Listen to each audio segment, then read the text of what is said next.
माँ बनने के बाद हर औरत कहीं ना कहीं ये भूल जाती है कि वो एक बीवी भी है। घर के काम, बच्चों के काम, शोहर की खिदमत और साथ ही साथ लोगों की बातें। उनका ये कहना कि बच्चों की पैदाइश के बाद मियाँ बीवी में स्पार्क ख़त्म हो जाता है। बच्चों की पैदाइश के बाद वक्त नहीं मिलता, आपकी बॉडी चेंज हो जाती है, बल्कि आपकी बॉडी ख़राब हो जाती है। यहाँ तक कहा जाता है आप खूबसूरत भी लगेंगी, टाइम भी मिलेगा, बच्चे और शोहर खुश भी होंगे और न्यूली मैरिड कपल जैसी वाइब भी आएगी। तो फिर स्टार्ट करते हैं। First of all, you can't pour from an empty cup. इसका मतलब ये है कि जब इंसान खुद अंदर से खाली हो ना, तो फिर वो किसी और को कुछ नहीं दे सकता। अगर आप खुद को खुद अच्छी नहीं लग रही तो आप किसी और को भी अच्छी नहीं लगेंगी। ड्रेसिंग में सबसे मेन चीज़ होती है प्रॉपर फिटिंग। अगर आपने बहुत महंगा कपड़ा भी पहना हुआ है लेकिन उसकी फिटिंग राइट नहीं है, it will not look good. इसलिए हमेशा वो पहने जिसमें आप सबसे ज़्यादा कॉन्फिडेंट फील करती हैं। Second, the 10 minute rule. आपने डेली अपने लिए 10 मिनट ज़रूर निकालने हैं। फ़र्ज़ करें कि आप अच्छा दिखने की कोशिश करती हैं लेकिन आप अच्छा फ़ील नहीं कर रही, तो आप कभी भी अच्छी नहीं दिखेंगी। अच्छा फ़ील करने के लिए आपको अपने लिए वक़्त निकालना पड़ेगा और 10 मिनट हर बंदा निकाल सकता है। सिर्फ अपने आप को प्रायोरिटाइज़ करने की बात होती है। तो आप 10 मिनट निकालें, अपनी हाइजीन को टाइम दें, स्ट्रेचिंग करें। और स्ट्रेचिंग के लिए मैं आपको लिंक प्रोवाइड कर दूंगी। ऐसी स्ट्रेचिंग जो आप अपने रोज़मर्रा के कामों के साथ इजीली कर सकती हैं, बल्कि बच्चों को भी इन्वॉल्व कर सकती हैं। इससे ना सिर्फ आप एक्टिव रहेंगी बल्कि यंग भी फील करेंगी।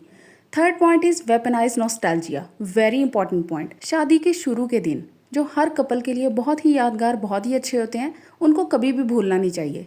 उनको अक्सर आपको दोहराना चाहिए, उन चीज़ों को रिपीट करना चाहिए। चाहे वो कोई मूवी नाइट थी जो आप लोग साथ में करते थे, या फिर आप लोग मिलके टाइम स्पेंड करते थे, या फिर कोई स्पेसिफिक डिश थी जो आप लोग साथ में मिलके खाना पसंद करते थे। उन चीज़ों को कभी भी ना भूलें।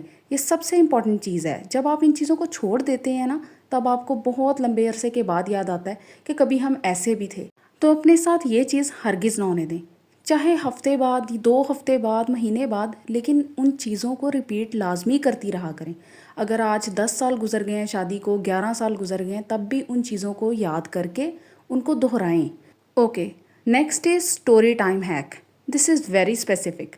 इसमें आप बच्चों को भी इन्वॉल्व कर सकते हैं। घर के काम करते हुए, या फिर जब हस्बैंड और बच्चे साथ में बैठे हुए हैं, आप कुकिंग कर रही हैं या कुछ भी ऐसा, उस वक्त कोई पुरानी स्टोरी जो आपके और हस्बैंड के रिलेटेड हो, जिसमें आपके हस्बैंड का कोई स्पेसिफिक एक्शन हो जो काफ़ी प्रोमिनेंट हो, काफ़ी मतलब हीरो टाइप हो, वो बच्चों को बताया करें। आपके हस्बैंड बहुत ही अच्छा फील करेंगे और बहुत प्राउड फील करेंगे। ये आज आपके लिए प्रो टिप है। Next is schedule the spice.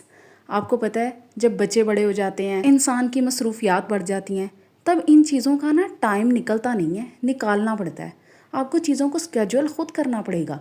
अपना एक कैलेंडर सेट करें, अपने हस्बैंड के साथ शेयर करें, उनको भी बहुत अच्छा फील होगा। उनसे पूछें कि उनके पास कब टाइम है, आप खुद देखें कि आपके पास कब टाइम है, और उन डेट्स को मेमोरेबल बनाएं। कोई बहुत महंगे आउट ऑफ बजट चीज़ें करने के लिए नहीं कह रही हूँ मैं।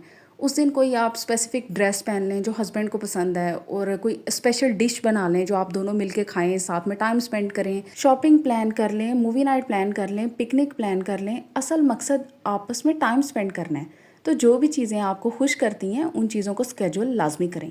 Next is embrace your body. Ladies, आपको एक बात बताऊं, कभी भी अपने आप को अंडर एस्टिमेट नहीं करना चाहिए, और ना ही कभी अपने आप को ये कहना चाहिए कि मैं अब अच्छी नहीं दिखती। ये चीज़ सबसे ज़्यादा हार्मफुल है। इस तरह की प्रैक्टिस आपको मेंटली डेविस्टेट कर देती है, आपको मेंटली डिस्ट्रॉय कर देती है, आपको डिप्रेशन का शिकार कर देती है। अगर एक चीज़ भी अपने बारे में पसंद है ना, तो उसको लेके खुश हो जाएं, क्योंकि आपने 6-7 बच्चों को पैदा किया है। आप एक नॉर्मल ह्यूमन बीइंग नहीं हो, you are a superhuman. और जब आप एक दफ़ा अपनी बॉडी को एम्ब्रेस कर लोगे, तो आप अपने अंदर से कॉन्फिडेंस एक्सूड होता हुआ देखना। कोई फ़र्क नहीं पड़ता अगर आपका पेट लटका हुआ है, कोई फ़र्क नहीं पड़ता अगर आप मोटी हैं, सिर्फ स्टाइलिंग करनी होती है प्रॉपर। नेक्स्ट है द 15 मिनट रिकनेक्ट। इसको तो बिल्कुल नहीं छोड़ना। हर दिन आपने बच्चों के सोने के बाद, अपने काम ख़त्म करने के बाद, जितना मर्जी जिस्म टूट रहा है, वो जो आपने लेटने में सुकून तलाश करना है ना, वो आप हस्बैंड के साथ टाइम स्पेंड करने में लगाएं। 15 मिनट लाजमी दोनों बैठें। कोई फ़ोन यूज़ नहीं करना, कोई कुछ नहीं करना, बस आपस में बैठो, बात करो। इस चीज़ को अगर आपने अपनी डेली रूटीन में शामिल कर लिया ना, तो यकीन करें आपकी ज़िंदगी बदल जाएगी।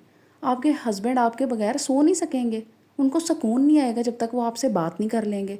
और बिल्कुल आप भी इसी तरह एनर्जेटिक और हैप्पी फील करेंगी।